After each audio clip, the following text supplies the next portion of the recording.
Miarsa sadaya masih kena sasarangan sang sisma bakek dina acara Dongeng Sunda.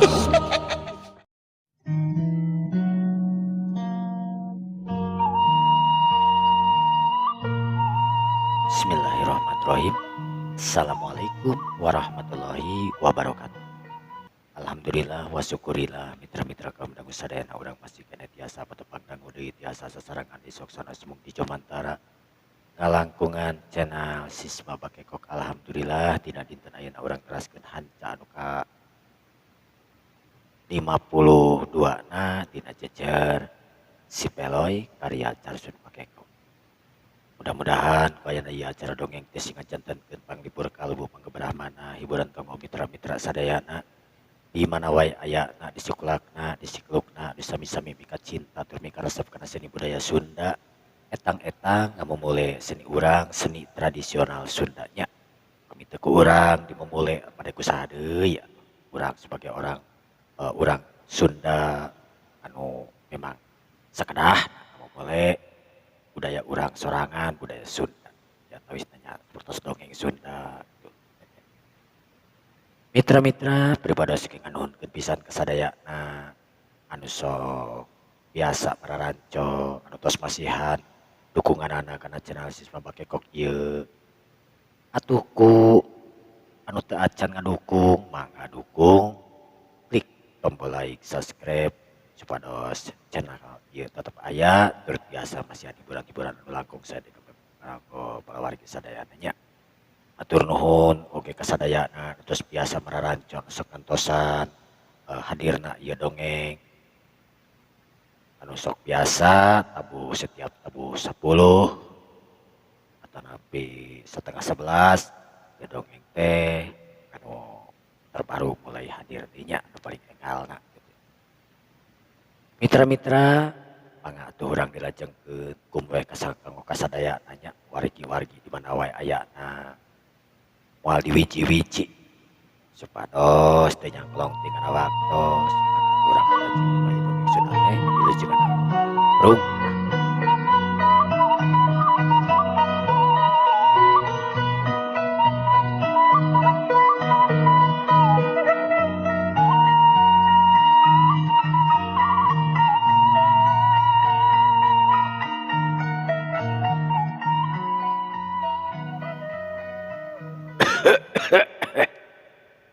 Tah di dieu bumi akang teh Jang Peloy. Ah, di dieu nya. Ah, tong nyebut akang geuningan geus kolot akang teh. Apa we nya? Ceuk Si Peloy harita anu melong kana beungeutna tua kampung anu ngaran Mang Adang teh. Harita Mang Adang jeung sabalad-balad asup Si Peloy geus nepi ka hiji imah anu ditunjukkeun ku Mang Adang. Tekung silila harita Mang Adang uluk salam. Sampurasun. Umi ceuk Mang Adang harita ngegeruan anu jadi pamajikanana. Ada inge harita aya nu nemalan rada jauh jiga nama meureun eta pamajikanna keur di dapur. Sampes. Akang eta teh. Bener ya akang ye buka heula ceuk Mang Adang harita bari ngajanteng tur ngajak ngomong ke Si Peloy. Jiga nama keur di dapur Jang Peloy. Hah, masak bener nya. Nya jika nama geus beurang biasa pan lamun geus beurang mah nya nyadiakeun bapa beureunan. Ceuk Mang Adang harita kung silila kadenge pantong ulutrak katingali pamajikan Mang Adang nu setengah tuwuh. Harita ngelol tina panto bari pok ngomong. Ai geuning geus balik. Kumaha aya, Pak? Aya naon? Ah, cenah peulah arek megat pola karaman. Ya can aya. Biasana masuk kana wayah kitu teh sok ngaliwat ka dinya. Ada berangan kudu peuting atau berang-berang masukan moal aya, Preun. Cek pamajikanana harita bari asup ngaleos miheulaan ka jero imah. Jo, sok, Jang Peloy, ayo ke jero imah yuk. Cek Mang Adang harita bari ngalebarkeun panto, sup sararea asup si Peloy jeung dua babaturanana Mang Adang. Geus aya di jero imah harita Mang Adang ngamparkeun samak. Kabeh darariuk dina samak. Si Peloy diukna harita sila meneko. Ya kitu deui dua babaturanana Mang Adang. Tah, di dieu Jang. Bumi bapak teh. Alah.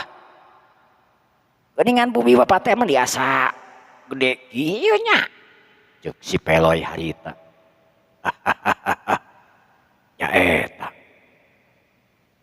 Bapak teh kapanan di dieu teh nu kasebut tua kampung. Sakabeh jalma dina ngayakeun rapat, dina ngayakeun rempugan teh. Tangtu beureunan di bumi bapak. Di rorompok bapak di dieu. Gede euy. Wah. Manikot kakara uing masuk ka imah gede kieu mah. Teu getang. Apan uing oge di ditu teh boga. Imah kabogoh uing oge gede sarua. Boga kabogo geunian. Heuh, ngan geulis euy kabogoh uing teh. Eudeuh moal. Atuh mah nya kabogoh make jeung ditawarkeun sagala. Cek tua kampung bari ngahehe. Nya kitu deui tilu anak buahna ngahehe.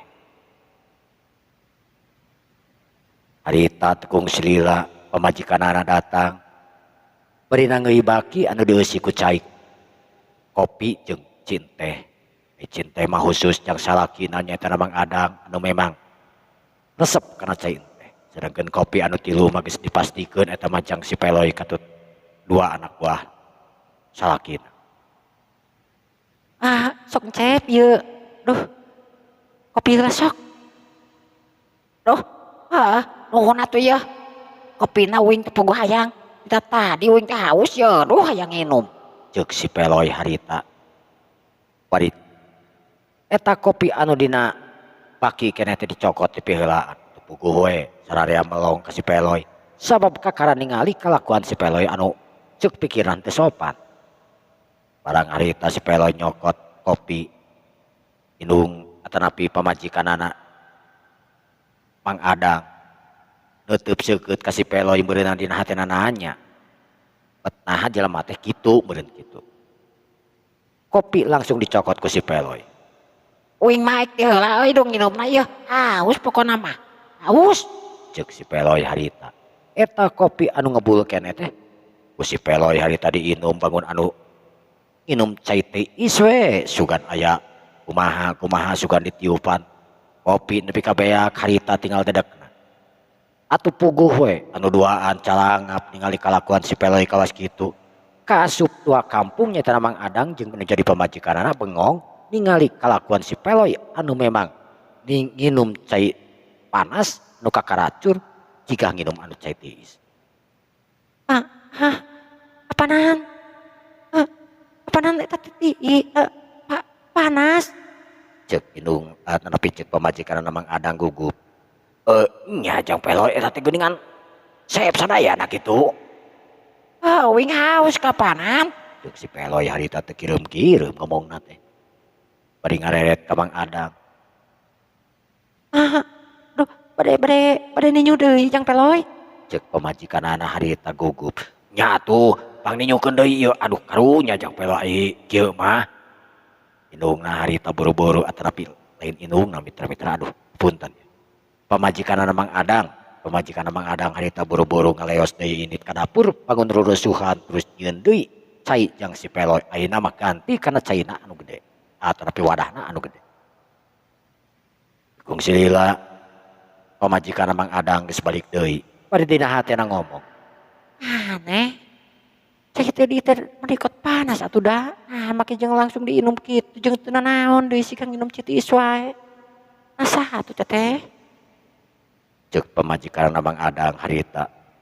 Dina hatena mah kalecok. Sageus nepi kareupeun si Peloy. Eta gelas anu memang gede teh ukuranana. Dibikeun. Si Peloy nyengir. Nah, mani gede-gede teuing, Bi. jeung gelas teh aduh. Ceuk si Peloy bari neuteub kana gelas. Nah, pohon bisi haus atuh Asep. Sok mangga atuh. Dilaleut geura.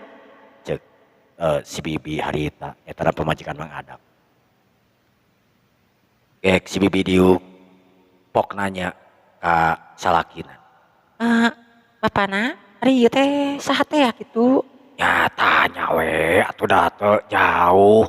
Make jeung nanyakeun ka papa deui. Uing. Uing teh si Peloy. Ceuk si Peloy harita meh heulaan we ngomong can ditanya oge. Jang Peloy. Nya uing teh ngaran teh si Peloy. Tuh nya can ditanya ge geus ngabejakeun ngaranna si Peloy. Uing teh di mana gitu Jang Peloy teh? Ieu teh Banjar Karang Pamidangan teh. Uing. Oh, Jang Peloy di mana? Uing. Ari uing mah di mana nya uing teh poho deui euy. Nah Jang Peloy mah make jeung poho di sagala. Piraku teuing. Banjar Pamidangan mah nepi ka poho sagala. Cek si Bibi harita beri semu mesem. Lantaran kelakuan si Peloy jika nu aneh sah. Make jeung poho alamat imah jeung lemur sagala. Heeh. Sabab uing teh terus terang we uing mah jujur diorok oge uing cicing jeung aki uing. Uing. Cek si Peloy harita. Bari ngarawu harita kulub suuk anu memang disodorkeun. Eta teh kurub naon ieu teh? Cek si Peloy pura-pura teu ngarti. Eta teh suuk Jang Peloy. Oh, anu kieu teh suuk. Ceuk saha sampe atuh? Ari Jang Peloy. Nanaon teh? Cek indungna mulai resep atanapi cek pamajikan Mang Adang mulai resep karasa lucu meureun ku tingkah si Peloy kawas kitu. Sararea nyengir. Si Peloy harita ngareret ka Mang Adang. Pok ngomong. Lain. Uing titita tadi teh hayang nanyakeun. Ka maneh? Cek si Peloy ka Mang Adang.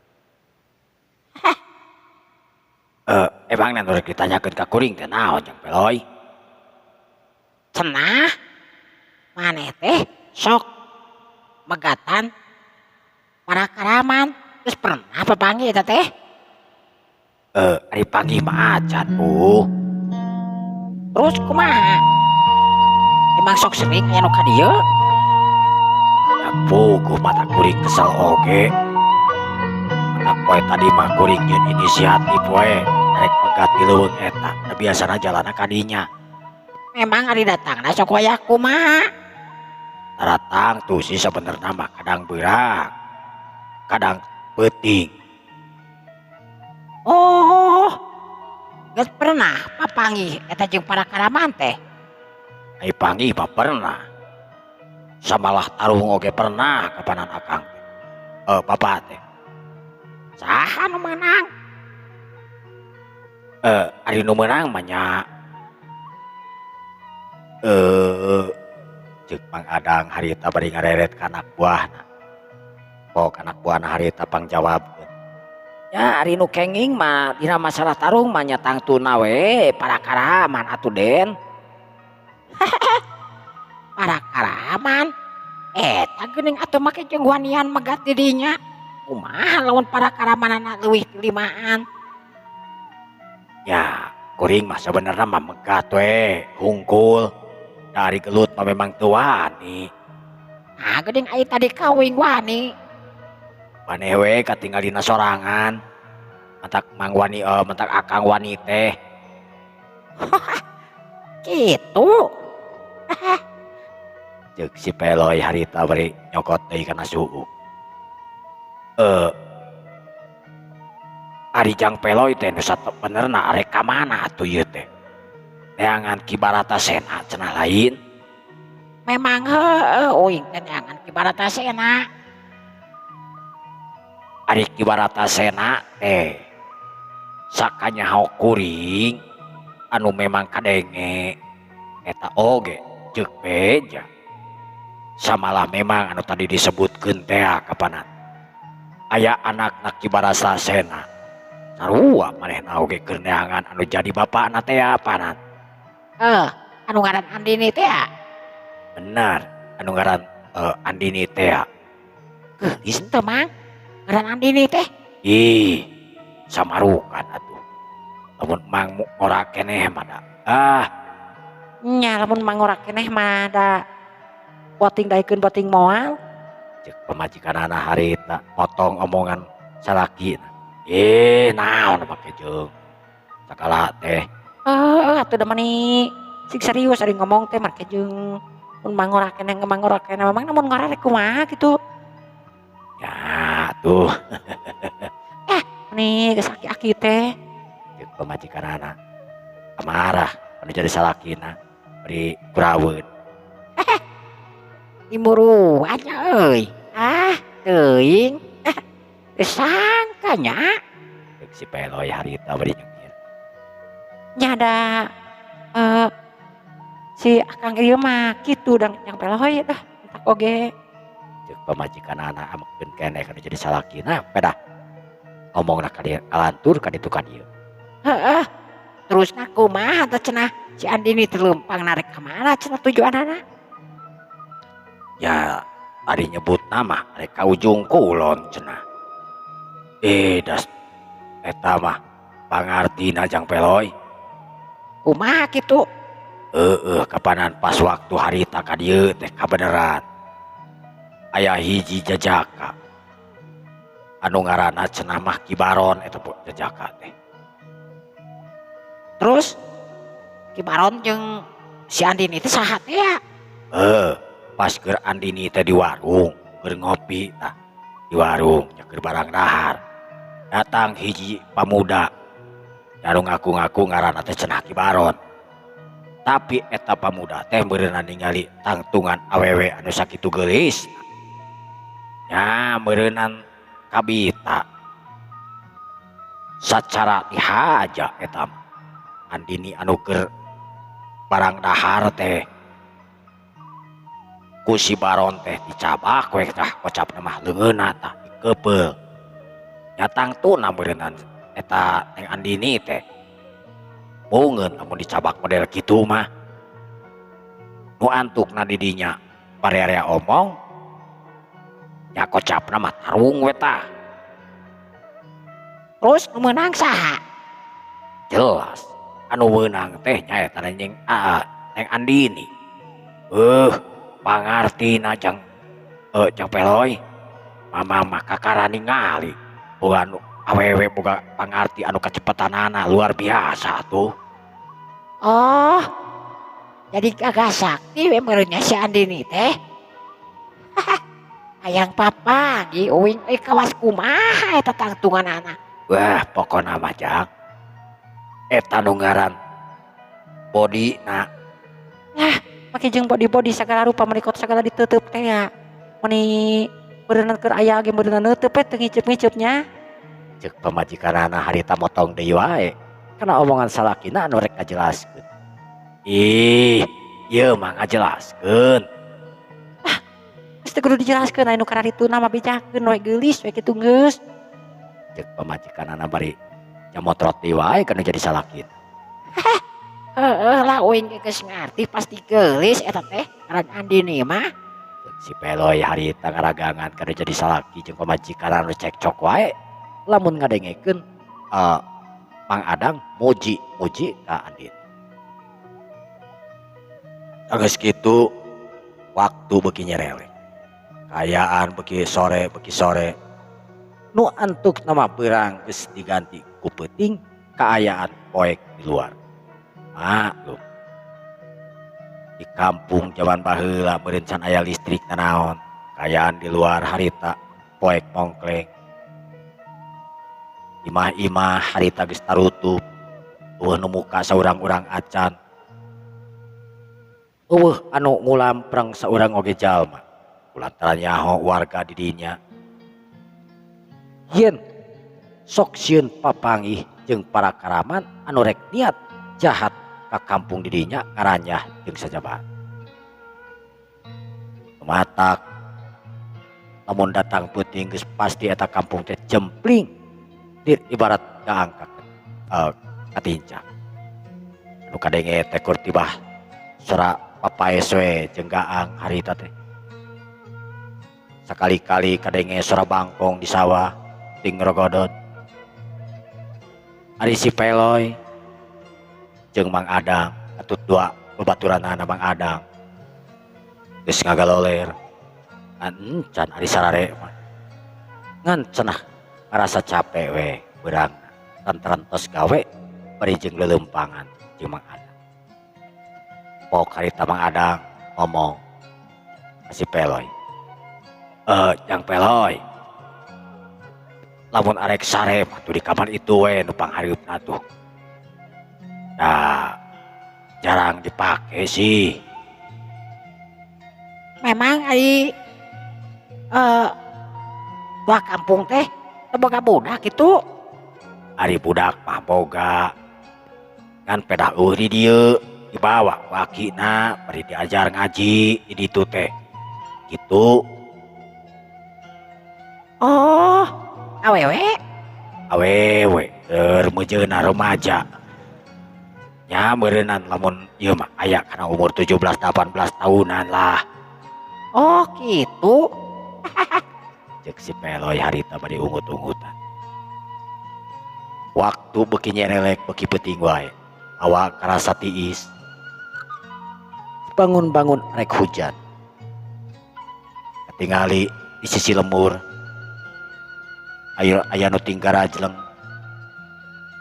5 orang jalma anu memang make pakaian sing sarua hideung.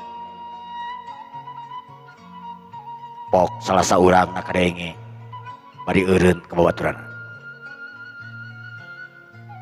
Eureun heula kabeh. Aya naon bos? Make jeung eureun sagala. Asup terus ka jero lemur. Eureun heula. Urang bagi-bagi tugas euy dina peuting ayeuna. Bagi tugas. Bener bagi tugas.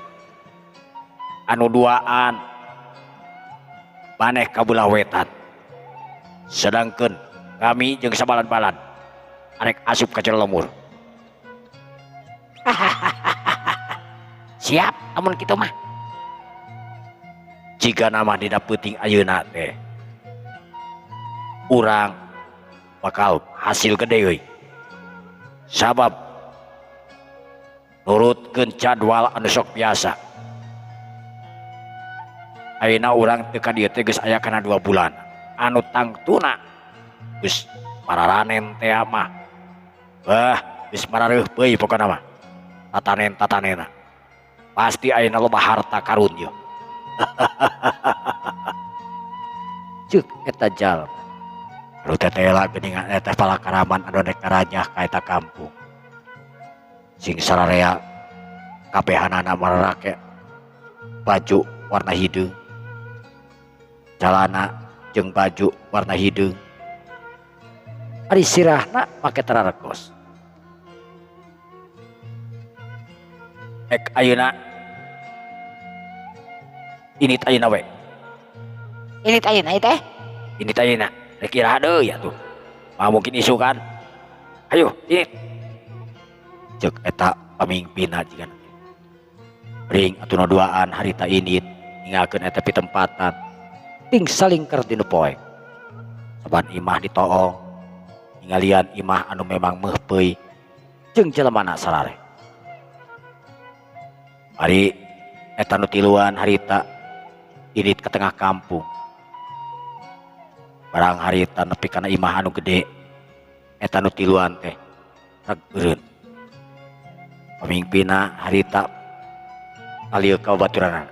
Pok ngomong bari semu ngaharewos. Eta imah teh anu gede, imah anu gede. Imah tua kampung euy. Harta manehanana memang loba. Urang kudu bisa ngalah dina peuting ayeuna. Kudu bisa ngaranyah kana imah eta nu peuting ayeuna. Lamun ngalawan, podaran weh. Ceuk pamimpinna marentah. Jadi rek ayeuna we diasupanana ieu teh secara langsung eta mah kumaha? lamun bisa ulah kanyahoan, tapi lamun kanyahoan geus we teu kudu loba omong, meh singkat teuk ke beheungna. Siap mun kitu mah. Harita tiluanana nyampeurkeun ka imah anu cukup gede, nyaeta imah Mang Adang anu aya si Peloy. Ari si Peloy harita keur anak kaksila we bari nginum kopi. Geus beak sababaraha gelas si Peloy nginum kopi, bari ngopi anu ngadaharan kulup. Naon ngaranna teh? Kulup suuk. Jeung daharan-kadaharan anu lain. Dua kampung pok ngomong deui sorana teu pati tarik. Lantaran sieun ngaganggu ka pamajikanana anu geus sare jeung ka anu lain deui. Lai Cak Peloy. Ieu hawat mah asa tiis-tiis teuing. Jiga-jiga arek hujan geuning nya. Heuh, jika nama ieu karasa kuing oge aya hawa menitis teh. Tapi uing curiga ieu dina peuting ayeuna. Uing ngadenge ieu. Ngadenge naon Cak Peloy? Asa ngadenge leumpang jalma euy. Ceuk si Peloy. Anu memang celina geus kaasah. Geus seukeut harita. Tong bara-bara ning si pating kitu ceuk paribasana cak-cak lagrag oge si Peloy bisa nyaho tur bisa ngadenge. Mamang mah geuningan teu ngadengena naon Cak Peloy. Tapi uing mah jelas bener ieu. Aya nu leumpang ka dieu ieu. Leuwih ti duaan jiga nama. Pokona mah leuwih ti saurang we nu leumpang ka dieu teh. Ceuk si Peloy harita yakin. Aya nu nyampeurkeun kaena pitempatan. Kada kumaha atuh ayeuna Cak Peloy? Keun atepkeun mah heula. Cenah deukeut ka dieu. Ceuk si Peloy harita bari ngareret kana janela anu melenge can ditutupan. Aduh. Kela atuh, mamang rek ngaudangkeun heula barudak ieu keur sarare ieu. Peloy teh nemalan. Mang Adang harita cengkat terus ke katayapan ngahudangkeun ana dua anak buah. Jumin, udang sia, udang. Berisik eta nu duaan jeung anu disebut Jumin teh harita udang. Aya naon tong kampung? Ceuk Cang Peloy mah cenah bakal aya nu datang ka dieu. Sabala geus deukeut cenah ieu. Parejat atuh. Nu duaan harita si Jumin jeung anu saurang deui harita udang. Anu beneran ieu teh tong kampung. Sing percaya we ka si Peloy. Mah mungkin bohong si Peloy mah da geus asak pan ieuna. Ceulina meureun. Asak beureun memangna di seupan to kumaha? Lain ku masalah asak di seupan. Maksud kami teh geus dilatih pangdengena. Oh, duaan harita bari cengkat nuturkeun Mang Adang ngariung deui jeung si Peloy. Ari si Peloy anu masih keneh ngadaharan suuk harita beuki dengdek ceuli. Beuki deukeut euy. Kadenge ku si Peloy eta nu leumpang teh eureun. Anu tetela bener. Awan anu disebutkeun ku si Peloy teh aya jalma anu leumpang ka dinya teh. Anu tetela geuningan karaman. Anu tiluan teh anu geus ngabagi tugasna. Pok salah saurang harita pamimpinna ngomong. Ayeuna urang geus deukeut. Cuk maneh. Deuketan eta janela. Aya saha di jero imah teh? Nah geus malolor eta mah masih keneh rudang. Eta nu saurang harita katayapan kana janela anu katingali melenge. Di jero eueuh nu kadenge sora nu batuk-batuk acan. Yakin ceuk manehanana yen pasti eta di jelema geus sarare. Nu saurang harita katayapan. Barang harita ngetayap arek naik karena pelebat janela oong lantaran janela teh lumayan rada jang. Ujug-ujug harita beletak karena pelebat arangna aya suuk anu ngabeletak lir ibarat batu anu memang tarik takran atuh puguh we nyareuwasnya nyeri barang harita beletak karena pelewasirana. Aduh kubrak manehna harita lagrag pak kurewas harita leungeuna anu keur muntang dina sisi jendela harita esot atuh puguh we anu duaan kagurubug kaget ningali anak buahna harita kagorowok tapi tetela ti jero imah jalma atuh pok jalma nu saurang ngomong aya naon sia teh make jeung gurowak-gurowok kitu jeung nu saurang harita bari nempok kana jendela tapi jelas di jero teu kadenge aya jelema anu ngomong atawa anu nyampeurkeun ka eta anu ragrag kunaon sia teh